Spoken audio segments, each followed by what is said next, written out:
silakan duduk Bapak Ibu dalam Tuhan. Shalom. Sekali lagi shalom. Apa kabar KB? Antusias, just do it. Yes, yes. Tepuk tangan yang meriah buat Tuhan kita. Haleluya. Sebelum saya menyampaikan kebenaran firman Tuhan, ada salam kasih dari Bapak Gembala. Ya, Bapak Gembala hari ini tidak ada tempat karena Bapak Gembala berada di Kuala Lumpur bersama dengan CC saya nomor 1 dan juga nomor 3 beserta dengan Bu Gembala juga. Jadi ada kabar yang luar biasa Bapak Ibu bahwa Gert dari CC saya, ya CC Noni yang harusnya kondisinya C, ya kemarin diperiksa kondisinya udah A Bapak Ibu, alias baik Bapak Ibu. Itu tangan dong yang meriah buat Tuhan kita. Ya lalu jantungnya juga membaik tetapi harus kontrol ya dan luar biasanya lagi CC Lili yaitu istri dari Pak Mulia yang seharusnya di kemo selama 5 minggu atau 5 kali Bapak Ibu. Tetapi Tuhan itu baik sehingga kemonya cukup 3 kali. Ya tapi sinarnya harus terus karena prosedur. Tapi saya percaya Bapak Ibu tidak ada yang kebetulan, semuanya untuk kemuliaan nama Tuhan. Dan saya pastikan nanti akan ada sebuah kesaksian di mana Tuhan adalah sang penyembuh untuk setiap kita semua. Tepuk tangan yang meriah buat Tuhan kita. Ya, nah Pak Gembala tadi pagi sudah ibadah Bapak Ibu di GBI Rock di Kuala Lumpur. Ya, dan namanya Gembala itu luar biasa, orang yang diurapi Tuhan. Ya, jadi datang beribadah, dapat free medical check up. Ya, nggak minta loh Bapak Ibu, namanya orang yang diberkati di mana-mana diberkati. Amin. Ya, kalau Pak Gembala diberkati sebentar lagi dan saat ini juga Bapak Ibu semuanya diberkati Tuhan. Tepuk tangan yang meriah buat Tuhan kita. Mari angkat tangan kanan kita tinggi-tinggi kepala sama-sama dengan saya katakan saya adalah pribadi yang paling disayang Tuhan. Saya adalah pribadi yang paling dicintai Tuhan. Saya adalah pribadi yang paling diberkati Tuhan. Berkat Tuhan atas saya melimpah. Dan saya lebih dari pemenang. Semua yang percaya bersama dengan saya katakan, amin. Tepuk tangan yang meriah buat Tuhan kita. Kita masuk dalam minggu ketiga Bapak Ibu, yaitu dengan tema Paskah Kebangkitan. Saya percaya Bapak Ibu dan kita percaya bahwa Yesus mati di atas kayu salib, 3 hari kemudian ia bangkit Bapak Ibu, 40 hari kemudian ia naik ke surga. Nah 40 hari ini Bapak Ibu Yesus menampakkan diri kepada murid-muridnya. Sebab kita percaya Bapak Ibu bahwa kelahirannya sangat mudah untuk diterima. Mujizatnya sangat mudah untuk diterima. Kematiannya sangat mudah untuk diterima. Tapi kebangkitannya sangat susah untuk diterima. Yang percaya katakan amin. Tapi kita mengucap syukur kepada Tuhan. Sebab Bapak Ibu dan saya diberikan karunia. Kita percaya bahwa Yesus sudah bangkit. Kita percaya dia menebus dosa kita. Dan kita percaya bahwa dialah yang senantiasa memberkati setiap kita semua. Yang percaya beri sorak-sorai yang meriah buat Tuhan kita. Nah hari ini Bapak Ibu temanya tetap yaitu bagaimana mentransformasi keraguan-raguan menjadi kepercayaan yang kokoh. Minggu pertama Bapak Gembala membahas tentang bagaimana mengatasi keraguan-raguan. Pertama, milikilah komunitas. Yang kedua, dia Tuhan yang baik, dia yang senantiasa datang dalam kehidupan kita. Yang ketiga, maulah dirubah oleh karena kebenaran firman Tuhan. Minggu lalu kita belajar untuk mengatasi perasaan was-was. Ya. Perasaan was-was bagaimana caranya kalau kita takut untuk melangkah. Tidak ada yang lain kecuali taat. Sama-sama katakan taat. Lalu juga ingatlah akan kasih Tuhan. Bukankah salibnya cukup untuk setiap kita semua? Yang percaya katakan amin. Tidak hanya itu kita belajar bahwa Tuhan adalah Tuhan yang menyediakan. Dia sekali-kali tidak pernah meninggalkan kita semua. Sama-sama katakan wow. Dia Tuhan yang baik amin. Nah hari ini kita akan belajar bersama-sama. Ya dengan tema apakah engkau mengasihi aku. Ya sama-sama kita baca. 2, 3. apakah engkau mengasihi aku? Mama Ibu, terkadang karena kita sudah beragama Kristen dan sering ke gereja, ya di saat ditanyai apakah engkau mengasihi Tuhan, dengan gampang dan enteng dan ringan kita berbaca, ya aku cinta dengan Tuhan. Pertanyaan saya, apakah kita benar-benar cinta hanya karena rutinitas? Nah, saya buka seperti ini Bapak Ibu. Tahukah Bapak Ibu, di dalam dunia ini, di saat kita mengatakan I love you, ada 3 masa yang paling susah. Ya, gak usah serius-serius, santai Bapak Ibu ya. Yang pertama adalah pertama kali kita nembak pacar kita. Ya, jadi pada saat pacaran, pertama kali Bapak Ibu, saya masih ingat tanggal 24 Desember Bapak Ibu ya. Saya menyatakan cinta saya kepada calon pacar saya atau calon istri saya, Gabriel Bapak Ibu. Sambil ada di kolam bebek di Pakuwon City, melihat bintang gemerlap. Jangan lupa es krim, kentang goreng, dan McDonald. Karena nggak ada duit Bapak Ibu pas itu ya. Lalu saya ajak istri saya pergi Bapak Ibu. Kalau nggak ingat, saya nggak salah ingat sekitar jam 5 sore atau jam 6 sore Bapak Ibu. Ya saya ajak duduk di sana. Maksud hati itu saya cuma mau ngomong, Yang, I love you, mau nggak jadi pacarku? Tahu nggak Bapak Ibu? Waktu demi waktu sampai jam 10 saya nggak berani ngomong. Ya akhirnya saya masih ingat ya sekitar jam 11 sana ya saya WA atau telepon. Jadi ketemu nggak berani ngomong, beraninya ngomong di telepon Bapak Ibu ya. Yang mau nggak jadi pacarku? Ditolak lagi Bapak Ibu. Sakit Bapak Ibu ya. Tapi saya percaya itu semua rencana Tuhan. Nah situasi yang kedua adalah pada saat engkau menikah. Ya pada saat engkau menikah, pertama kali engkau menikah diberkati, biasanya kita harus membaca apa? Janji nikah. Ya, aku akan mengasihi istriku seperti aku mengasihi diriku sendiri. Kan seperti itu ya. Nah biasanya rata-rata pertama kali yang membaca 1 gugup. Betul atau betul ya? Kedua kadang bisa sampai menangis. Kalau yang bacanya lancar perlu dipertanyakan Bapak Ibu. Oke. Nah yang ketiga Bapak Ibu, di saat kita mengatakan I love you, yang paling susah yaitu pada saat tukaran. Nah ini Bapak Ibu, di saat yang namanya piring sudah terbang ya kan. Di saat yang namanya sudah marah, sudah hancur, susah sekali Bapak Ibu. Di saat kita bilang, Yang sorry ya, I love you. Itu susah Bapak Ibu, betul atau betul? Yang ngomong betul pengalaman Bapak Ibu. Ya berbahagialah engkau ibu-ibu karena ada sebuah peraturan di dunia ini. Ya peraturan nomor 1, kalau istri salah dia tidak pernah salah. Kalau istri salah, yang pertama istri selalu benar. Lo ngerti toh? Ya ini Bapak Ibu ya. Ya yang pertama itu istri selalu benar. Kedua, kalau istri salah kembalilah ke peraturan nomor 1 yaitu ya wes iku Bapak Ibu ya. Ya, apa sih yang mau saya sampaikan di sini Bapak Ibu? Terkadang kita udah sebagai rutinitas cuma berkata Tuhan I love you, Tuhan aku mengasihi kamu. Tetapi apakah engkau benar-benar dari hatimu bahwa engkau mengasihi Tuhan? Nah hari ini Bapak Ibu, minggu lalu kita bahas Yohanes 21 ayat 1 sampai dengan 14. Hari ini kita 3 ayat saja, yaitu Yohanes 21 ayat 15 sampai 17. Siapkan catatan Bapak Ibu, siapkan handphone Bapak Ibu untuk mencatat. Saya pastikan Bapak Ibu diberkati Tuhan. Yang percaya katakan amin. Yohanes 21 ayat 15. 2, 3. Sesudah sarapan. Stop. Siapa sudah sarapan? Angkat tangan. Ya. Nah ini penting Bapak Ibu. Karena kalau kita baca flashback ke ayat atasnya Bapak Ibu. Petrus sebenarnya ingin kembali menjadi penjala ikan. Ya, pada saat dia pergi ke penjala ikan, dia tidak mendapatkan apa-apa. Lalu Tuhan berkata, adakah lauk pauk? Ya, lalu mereka murid-muridnya bilang tidak ada. Tebarkanlah jalamu, maka ia mendapatkan banyak. Murid yang dikasihi Tuhan yaitu Yohanes berkata, itu Tuhan. Seketika itu juga Bapak Ibu, Petrus langsung merespon dengan ketaatan, dengan kasih Tuhan. Dan dia sadar bahwa dia Tuhan yang menyediakan. Ia langsung terjun Bapak Ibu mendatangi Tuhan. Di sana Tuhan sudah menyediakan roti dan roti dan ikan, betul ya? Jangan tanya Bapak Ibu itu roti apa? Bread talk kah atau roti boy? Tidak ada di Alkitab Bapak Ibu. Ya, Bapak Ibu nggak perlu tanya itu ikan apa? Gurami kah? Nggak tahu Bapak Ibu. Yang pasti itu adalah ikan terbaik karena chefnya Yesus sendiri. Wah sedap gak ya Bapak Ibu ya?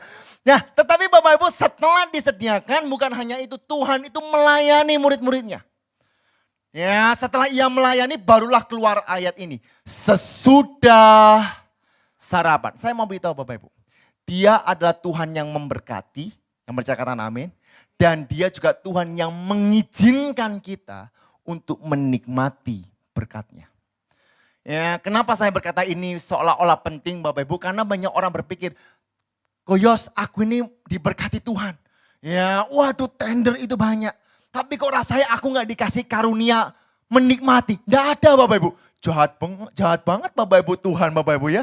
Dia memberkati tapi tidak menyuruh kita menikmati. Saya mau beritahu, kalau Tuhan berkati, saya pastikan Tuhan akan izinkan engkau untuk menikmati berkat Tuhan. Yang percaya katakan amin. Karena itu Bapak Ibu sesudah sarapan yang murid-murid Yesus menikmati berkat Tuhan. Di sana ada beberapa murid Yesus termasuk Yohanes. Jadi situasi ini bukan hanya 2 orang. Banyak orang berpikir bahwa situasi ini hanya ada Simon, Petrus dan Yesus. No, di sana ada beberapa orang. Saya lanjutkan. Yesus berkata kepada Simon Petrus. Yuk sama-sama baca 2, 3. Simon anak Yohanes. Coba kita ulang. Penulis ini sangat luar biasa. Yesus berkata kepada siapa? Simon Petrus. Apa katanya? Simon anak Yohanes. Simon adalah nama asal daripada Simon Petrus. Petrus adalah nama pemberian daripada Tuhan. Pertanyaan saya, mengapa Tuhan berkata Simon, tidak hanya itu tapi anak Yohanes. Nah kita perlu tahu Bapak Ibu kapan ya dan mengapa Simon diberikan nama Petrus. Tahu Bapak Ibu? Yuk sama-sama kita baca. Ya, biarlah Alkitab menerjemahkan Alkitab. Matius 16 ayat 15 sampai dengan ayat 18. Kita baca bergantian Bapak Ibu ya. Lalu Yesus bertanya kepada mereka, tetapi apa katamu siapakah aku ini? Maka jawab Simon Petrus, engkau adalah Mesias, anak Allah yang hidup. Ayat 17, kata Yesus kepadanya, berbahagialah engkau Simon bin Yunus, sebab bukan manusia yang menyatakan itu kepadamu, melainkan Bapakku yang di sorga. Ayat 18 dengan suara yang keras, 2, 3. Dan aku pun berkata kepadamu, engkau adalah Petrus, dan di atas batu karang ini aku akan mendirikan jemaatku, dan alam maut tidak akan menguasainya. Bapak Ibu perhatikan. Ya, Yohanes 21 ya pasal 1 sampai pasal dengan 14 mengatakan bahwa Petrus ingin kembali menjadi penjala ikan. Di saat keraguan-raguan menguasai hidupmu, engkau kehilangan identitas daripada Tuhan. Engkau kehilangan gambar diri daripada Tuhan. Engkau kehilangan kuasa daripada Tuhan. Perhatikan. Jadi mengapa sih kok yang namanya Simon ini tiba-tiba diberikan nama Petrus? Jelas karena ia mengaku bahwa Yesus Kristus adalah Mesias. Bapak Ibu lapar? Ya, Bapak Ibu mendapatkan berkat sesuatu, amin. Karena itu saya tulis di sini Bapak Ibu untuk memperjelas Bapak Ibu. Ketika kita mengaku dan percaya bahwa Yesus Kristus adalah Mesias dan Juru Selamat yang hidup. Siapa yang percaya lambaikan tangan? Katakan, tepuk tangan yang meriah buat Tuhan kita. Seketika itu juga setiap umatnya menerima identitas yang baru, kuasa yang baru, dan menjadi ciptaan yang baru. Yang percaya katakan amin. Yang percaya katakan haleluya.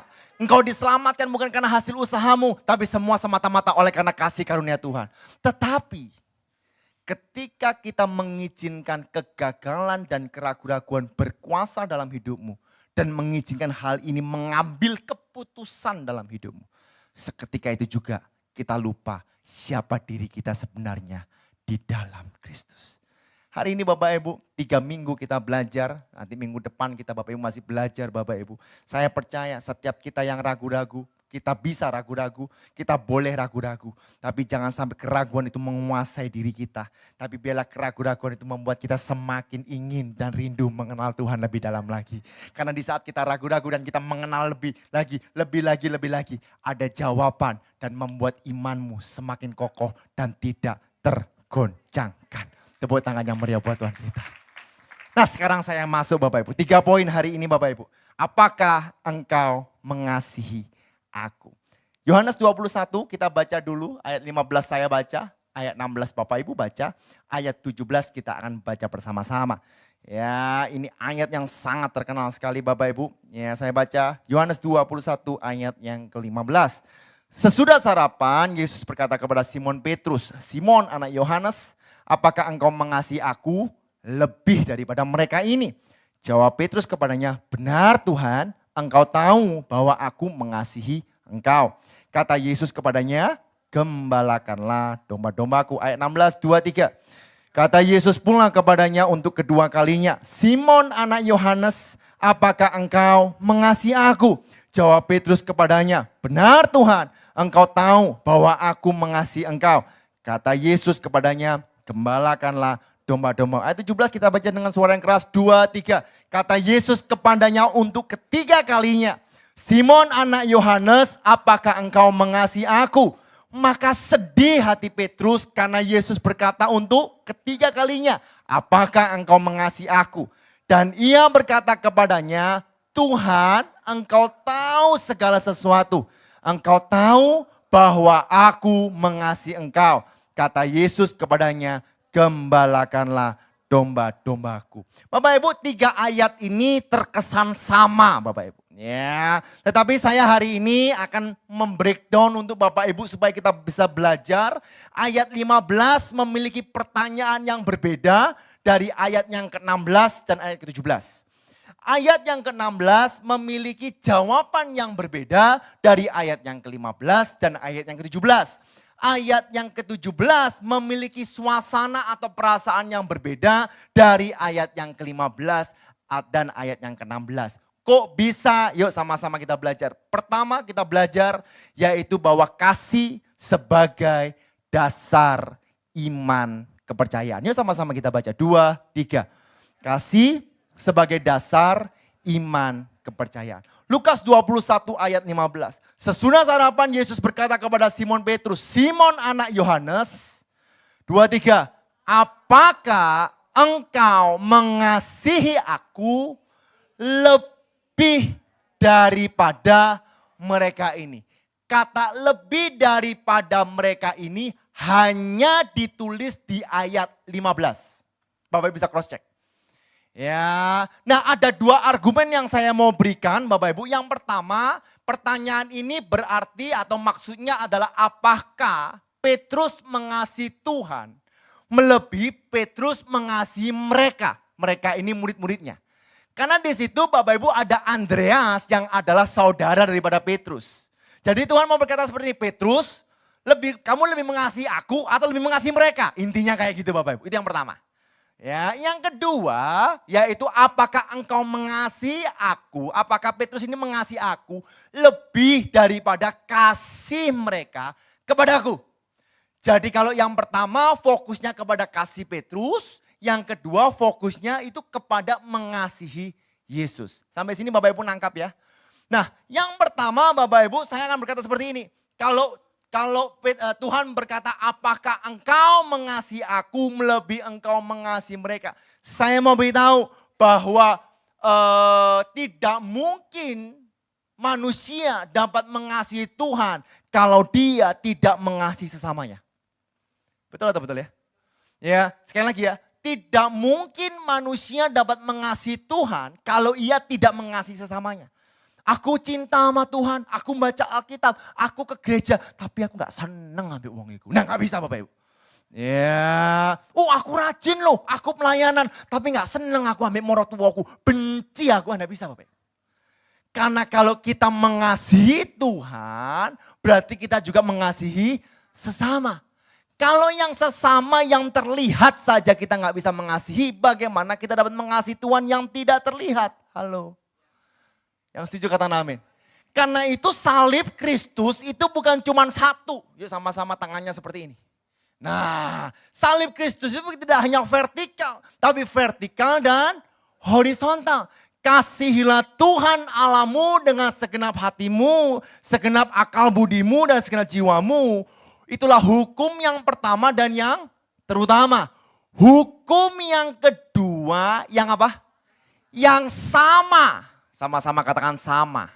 Yang sama adalah kasihilah sesama manusia. Amin. Ya. Nah Bapak Ibu perhatikan baik-baik Bapak Ibu. Karena itu Bapak Ibu jangan sampai karena kita fokus pelayanan, kita meninggalkan keluarga kita. Halo. Wah Tuhan yang utama.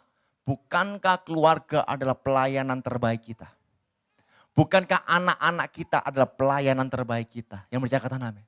Karena itu jangan sampai kita sibuk. Waduh Bapak Ibu, ya. Setelah saya liburan di Jepang Bapak Ibu, ya.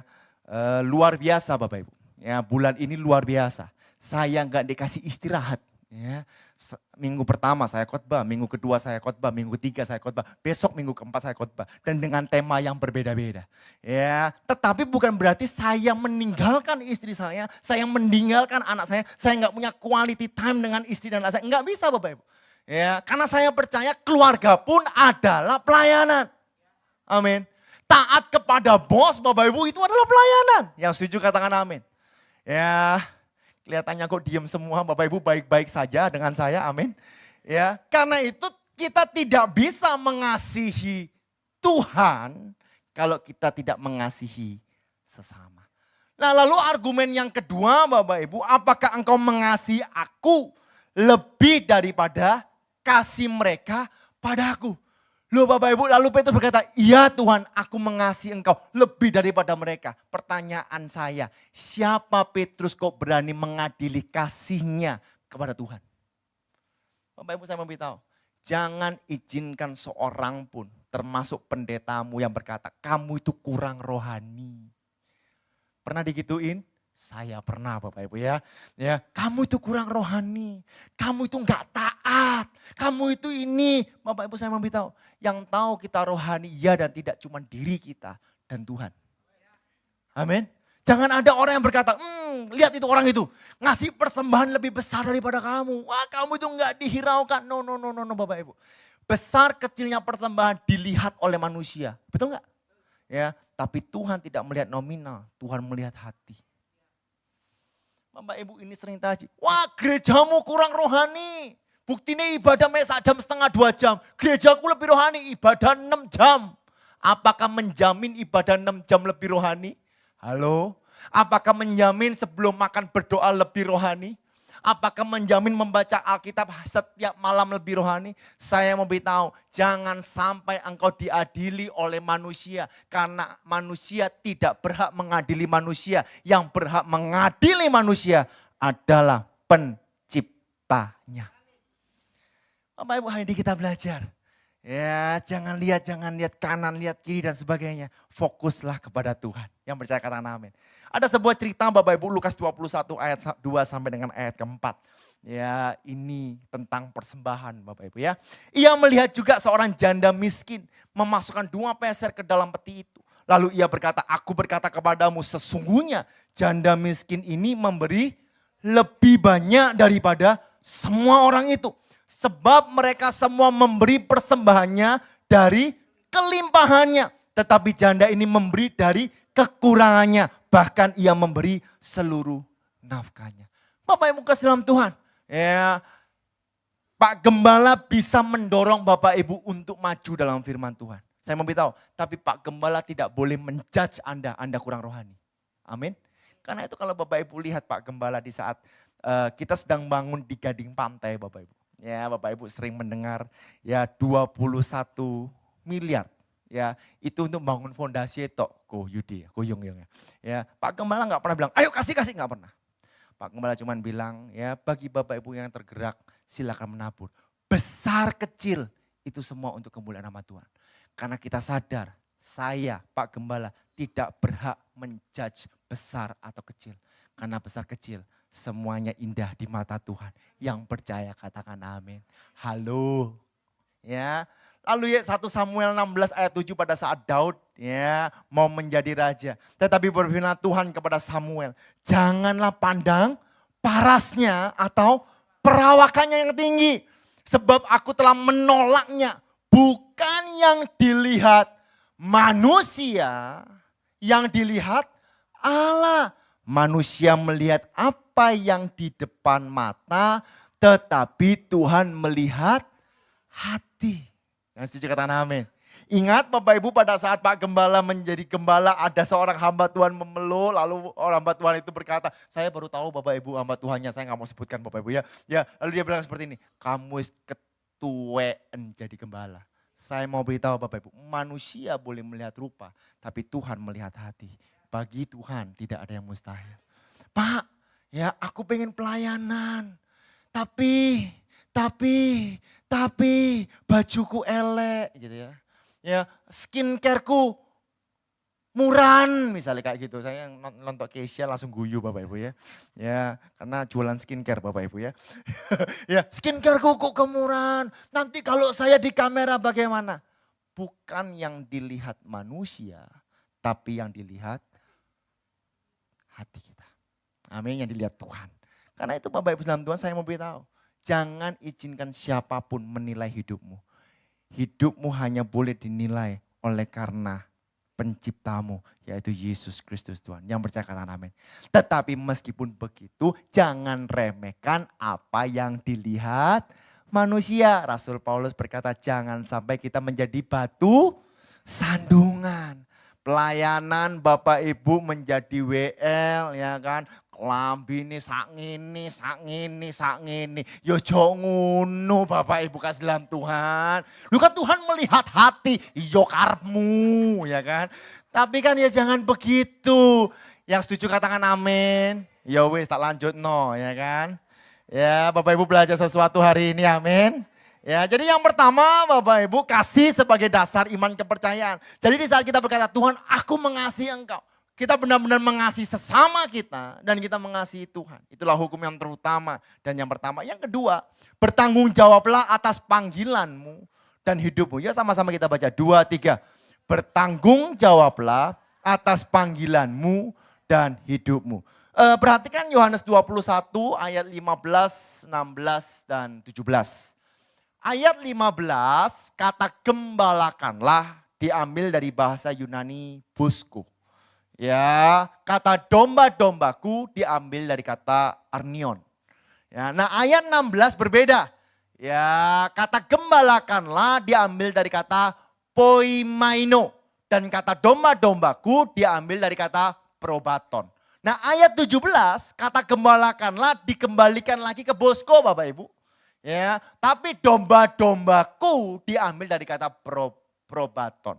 Jadi singkatnya seperti ini. Next. Nah, jadi kata gembalakanlah ya itu bosko Yohanes 21 ayat 15 sampai 17 artinya to feed. Jadi kalau Bapak Ibu baca bahasa Inggris the message ya itu to feed. Ya, untuk memberi makan. Nah kalau Yohanes 21 ayat 16 kata poimaino itu shepherd atau gembalakanlah. Yaitu mengembalakan, memerintah, melindungi dan sebagainya. Nah saya mau tanya, memberi makan dan melindungi beda enggak? Beda, kalau memberi makan yondek kasih makan tok, paham ya? Tapi kalau mengembalakan itu juga melindungi, yang memberi makan, yang memimpin, yang menjaga dan sebagainya. Nah lalu kata domba-domba, Yohanes 21 ayat 15 arnion itu lem, anak domba. Ya. Sedangkan ayat 16 sampai 17 probation, kurang i Bapak Ibu. Probation artinya sheep atau domba yang dewasa. Pak masa sih? Cek sendiri Bapak Ibu. Bapak Ibu kan ada di dunia digital ya kan, cek sendiri. Nah kalau kita simpulkan secara sederhana Bapak Ibu bahwa Tuhan suka dengan yang namanya proses. Ya setuju katakan amin. Ya, jadi Bapak Ibu yang pertama gembalakanlah domba-dombaku yang kecil-kecil.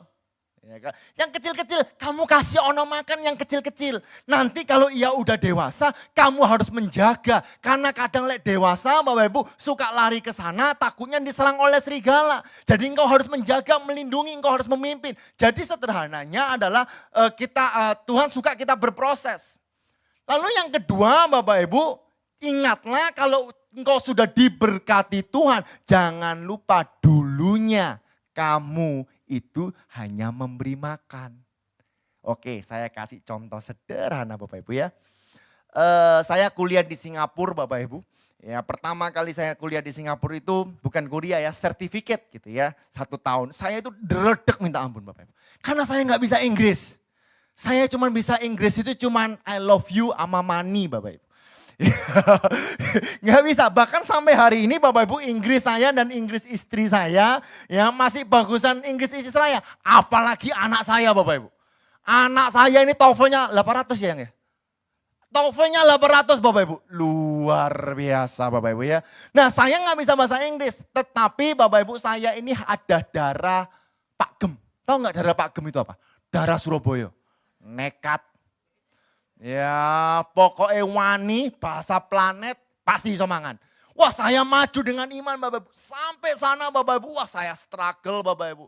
Ya di Singapura itu unik Bapak Ibu. Kalau Bapak Ibu mau teh, tahu ya teh ya, teh manis. Bapak Ibu bilang iced tea, DKI teh susu Bapak Ibu. Lu coba Bapak Ibu, ya pergi ke kaki 5 ke anti-anti. Anti, one iced tea, DKI teh susu Bapak Ibu. Ya, terus ST apa Bapak Ibu? Ice teo. Coba bayangno teo itu bahasa apa? Tak golek nang kamus bahasa Inggris kau ono Bapak Ibu. Ya kan? Wah saya struggle Bapak Ibu. Ya minggu demi minggu, bulan demi bulan saya pelayanan. Ya saya nggak mau naik bis, saya lebih baik jalan untuk menghemat uang. Ya saya udah jelaskan, saya makan cuman MSN ya kan. Yaitu mie goreng, sosis goreng, ambil nugget goreng Bapak Ibu. Lainnya kau ono Bapak Ibu. Jadi kalau Bapak Ibu tanya, kamu tahu nggak yang lagi rame itu loh apa ya? Di PTC apa? Di Pakuan Mall. Songfa, rasanya apa? Karo Bapak Ibu. Aku iso buntut Bapak Ibu ya. Ya Songfa itu terkenal katanya dapat Michelin star Bapak Ibu ya. Nah saya nggak pernah Bapak Ibu. Bahkan 1 tahun saya di Singapura saya itu nggak pernah ke Orchard. Mbok ya sano minta ampun Bapak Ibu ya. Ya, tetapi setelah saya menyelesaikan studi saya cuma melihat ke belakang. Saya cuma berkata semua karena anugerah Tuhan. Ya, jadi saya dorong Bapak Ibu ya yang mau overseas, yang mau beasiswa, saya dorong, Pak nanti di sana bagaimana? Tenang, Tuhan buka jalan. Karena itu ada bahasa Inggris saya katakan seperti ini. Tolong next slide. The first step always the hardest. Ya, but once you reach the finish line, look back and remember the courage is to the begin. Artinya apa? Bersatu kita teguh, berjalan kita. Langkah pertama selalu yang tersusah, tersulit. Saya mau beritahu jadi full time pertama kali itu soro Bapak Ibu. Halo, pertama kali WL itu soro, pertama kali singer itu takut, pertama kali diet itu susah Bapak Ibu. Tetapi kalau engkau sudah sampai di finish line, engkau menyelesaikan pertandingan dengan baik, engkau akan melihat ke belakang dan engkau berkata luar biasa. Dan jangan pernah lupakan di mana engkau berasal. Saya bersyukur Bapak Ibu, ya waktunya cepat Bapak Ibu ya. Ya saya bersyukur saya dilahirkan oleh Pak Gembala yang begitu rendah hati dan murah hati. Ya dulu Bapak Ibu saya ini jarang sekali ke mall. Serius Bapak Ibu. Senin, Selasa, Rabu, Kamis, Jumat, Sabtu tidak pernah ke mall. Ya ke mall pun cuman ke Delta Plaza pada saat itu. Ya ngapain Bapak Ibu hanya untuk menyenangkan saya. Main bom-bom kar pulang. Do you understand bom-bom kar? Oh puji Tuhan Bapak Ibu ya. Ya cuma naik bom-bom kar pulang Bapak Ibu. Kenapa? Karena papa saya dari pagi sampai sore ya harus kerja. Nah saya sore les Bapak Ibu. Ya seperti itu rutinitas. Ya kita makan di rumah, kita nggak pernah makan di mana-mana, nggak pernah makan di luar Bapak Ibu. Tapi hari ini Bapak Ibu, meskipun kita bisa makan di luar Bapak Ibu, papa saya selalu berkata jangan boros-boros, di rumah makan aja. Nah, akhirnya saya niru Bapak Ibu, sebelum ke mall saya makan dulu di rumah. Soalnya kalau enggak anak-anakku belum makan ke mall, entek mall Bapak Ibu kena anakku Bapak Ibu. Ya. Ya, jadi Bapak Ibu kita makan dulu di rumah dan sebagainya. Untuk apa sih? Bukannya pelit Bapak Ibu, tapi kita tahu bahwa kita dulu pernah susah. Amin. Gereja ini nggak langsung ada Bapak Ibu. Tahu ya, sound system itu dulu nggak karu-karuan. Sampai ada hamba Tuhan itu nendang, buat Tuhan kok nggak yang terbaik. Ini udah yang terbaik. Jangan menilai dong, kita dulu susah. Amin. Karena itu tahulah di mana engkau berasal. Kalau Tuhan sudah membawamu sampai tempat ini, percayalah ada rancangan dan tujuan Tuhan. Yuk kita gabungkan ini dengan situasi Petrus. Mengapa ini terjadi? Karena sebenarnya Petrus mau meninggalkan visi dan tujuan daripada Tuhan. Dia mau melepaskan dari penjala manusia menjadi penjala ikan. Nah, nyambung kan Bapak Ibu ya. Jadi dia mau meninggalkan Bapak Ibu. Nah, Tuhan berkata, "No, gembalakanlah domba-dombaku. Gembalakanlah domba-dombaku." Dikatakan, kamu harus memberi makan domba-dombaku. Kalau udah memberi makan, jangan menyerah. Engkau harus menggembalakan. Ya, domba-domba yang dewasa. Sama-sama katakan tanggung jawab. Sama-sama katakan tanggung jawab. Nah, tanggung jawab apa yang Tuhan berikan kepada Anda? Uang yang engkau punyai, engkau harus bertanggung jawab. Karena itu semua berasal daripada Tuhan. Yang percaya katakan amin. Ya, kesehatan yang engkau miliki, engkau harus bertanggung jawab. Ya, karena itu daripada Tuhan. Keluarga yang engkau miliki, engkau harus bertanggung jawab. Karena itu milik Tuhan. Bahkan anak dan cucumu yang engkau punya, ya itu adalah tanggung jawabmu. Karena itu adalah berkat daripada Tuhan. Karena itu saya tuliskan, segala yang kita miliki berasal daripada Tuhan. Bertanggung jawablah atas segala yang diberikan dalam hidup kita. Bapak Ibu, saya adalah contoh di mana saya mau lari daripada Tuhan. Ya, saya berkali-kali Bapak Ibu mau lari daripada Tuhan. Saya dilahirkan dari keluarga Kristen Bapak Ibu. Pada saat saya lahir papa saya sudah menjadi pendeta. Ya, bukan gembala, pendeta. Papa saya itu keliling pelayanan dan sebagainya. Dan hal yang paling sedih yang ada bagi saya adalah setiap bulan Desember Natal saya nggak bisa pergi liburan. Kenapa? Karena ada Natalan. Halo, bener gak ya? Ya, jadi Bapak Ibu liburannya Januari, Februari gitu Bapak Ibu. Lah Januari, Februari saya nggak bisa liburan karena harus apa? Sekolah. Ya, tapi Bapak Ibu lalu belum lagi Bapak Ibu saya merasa bahwa percuma ikut Tuhan, capek. Ya, saya adalah produk di mana saya dihakimi oleh senior saya. Kamu kurang ini, kurang ini. Tetapi di saat saya keluar daripada Tuhan, saya mulai berbisnis dan sebagainya. Saya memberitahu saya diberkati Tuhan. Tanya istri saya Bapak Ibu. Ya, saya diberkati Tuhan, saya bisa kemana saja. Tetapi tidak ada damai sejahtera. Siapa yang berpikir punya uang banyak ada damai sejahtera? Pasti ada damai sejahtera. Belum tentu. Tapi akhirnya apa Bapak Ibu? Saya ditarik kembali Bapak Ibu. Mungkin hari ini saya mendapatkan tidak sebanyak dulu saya dapatkan. Tapi yang pasti saya memiliki damai sejahtera. Dan saya bersyukur atas anugerah yang Tuhan berikan. Hari ini saya mau beritahu Bapak Ibu. Bertanggung jawablah atas segala sesuatu yang diberikan dalam kehidupanmu. Yang percaya katakan amin. Efesus 1 ayat 4 berkata, sebab di dalam Dia Allah telah memilih kita sebelum dunia dijadikan supaya kita kudus dan tak bercacat di hadapannya. Mazmur 139 ayat 13 sampai 14 berkata, sebab engkaulah yang membentuk buah pinggangku, menenun aku dalam kandungan ibuku. Aku bersyukur kepadamu. 2, 3, oleh karena kejadianku dahsyat dan ajaib. Ajaib apa yang kau buat dan jiwaku benar-benar menyadarinya. Ingat khotbah saya minggu lalu bahwa Bapak Ibu dan saya adalah masterpiece. Engkau adalah karya Tuhan yang paling indah, yang paling puncak yang Tuhan ciptakan. Kalau engkau adalah ciptaan yang paling luar biasa, saya pastikan dan saya yakinkan engkau tidak akan pernah ditinggalkan. Sebab Dia adalah Jehovah Jireh, Dia Jehovah Rafa, Dia Jehovah Shalom. Yang percaya beri tepuk tangan yang meriah buat Tuhan kita. Bapak Ibu belajar sesuatu hari ini, amin.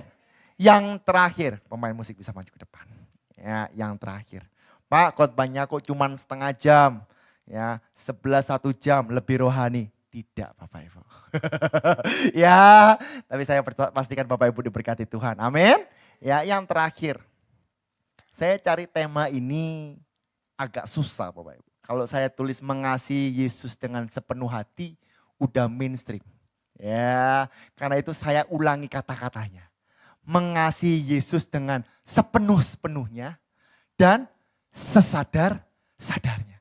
Banyak orang itu mengasihi Tuhan gak sadar loh Bapak Ibu.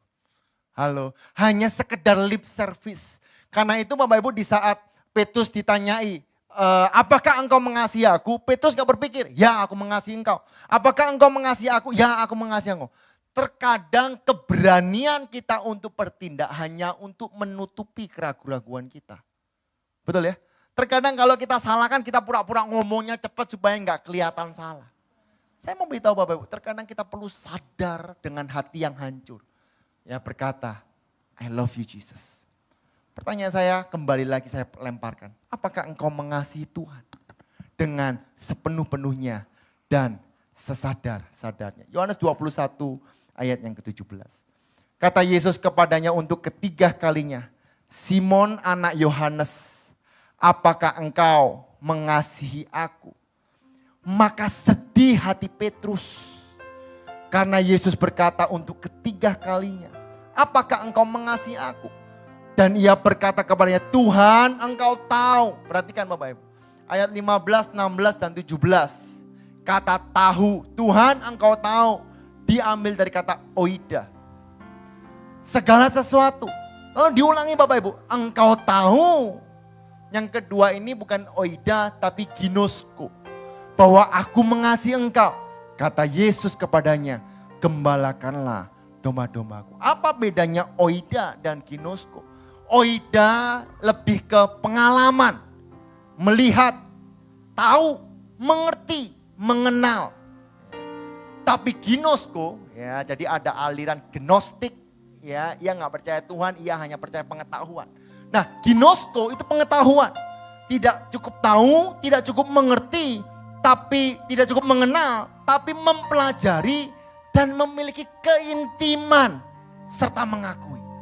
Bapak Ibu, memiliki pengalaman dengan Tuhan saja itu bagus, tapi tidak cukup. Halo, siapa percaya bahwa hidup kita semua karena mujizat? Lambaikan tangan. That's good, itu luar biasa. Tapi itu gak cukup. Halo, engkau perlu memiliki pengetahuan akan Yesus. Tapi memiliki pengetahuan saja tentang Yesus tidak cukup. Engkau perlu pengalaman bersama dengan Yesus. Kalau engkau memiliki pengalaman yang berlebihan tanpa pengetahuan, ya yang terjadi adalah kayak Kristen progresif. Betul ya? Gak percaya kepada Alkitab. Tetapi kalau engkau memiliki pengetahuan saja tanpa memiliki pengalaman, yang terjadi adalah engkau menjadi ahli Farisi. Engkau perlu punya pengalaman bersama Tuhan. Engkau perlu memiliki pengetahuan bersama Tuhan. Karena saya percaya Bapak Ibu, kita hari ini bersyukur kita punya Alkitab. Ya, sehingga kita bisa melihat siapakah Yesus itu. Karena itu hari ini saya mau bertanya lagi untuk terakhir kalinya. Apakah engkau mengasihi aku? Apakah engkau mengasihi Tuhan tidak hanya sebagai lip service saja. Tapi dengan hati yang hancur engkau berkata, yes Tuhan, aku mengasihi engkau. Mungkin aku salah, mungkin aku berdosa. Mungkin aku gak berharga Tuhan. Tapi aku sadar betul aku mengasihi engkau. Terima kasih atas kasih-Mu yang besar. Kapan terakhir Bapak Ibu berkata, Tuhan terima kasih. I love you so much. Dan engkau meneteskan air mata. Kapan pertama kali Bapak, ingat gak Bapak Ibu pertama kali engkau berkata, I love you Jesus. Bukankah salibnya menunjukkan bahwa kasihnya begitu besar dalam kehidupan kita. Saya berdoa Bapak Ibu kalau engkau hari ini memiliki keraguan-raguan. Ya mungkin engkau pernah gagal. Ingatlah bahwa kasih harus sebagai fondasi utama dalam kehidupanmu. Kekristenan tidak dilihat dari mujizatnya. Kekristenan tidak dilihat daripada persekutuannya. Tapi kekristenan pasti dapat dilihat dari kasihnya yang begitu besar. Yang percaya katakan amin. Yang kedua, maulah berproses kepada Tuhan. Ya, bertanggung jawablah atas setiap panggilan. Kalau Tuhan sudah memanggil engkau, Tuhan pun akan memberikan kekuatan kepada engkau. Dan yang terakhir, yuk sungguh-sungguh dan benar-benar sadar bahwa kita mengasihi Tuhan. Tuhan Yesus memberkati. Beri tepuk tangan yang meriah buat Tuhan.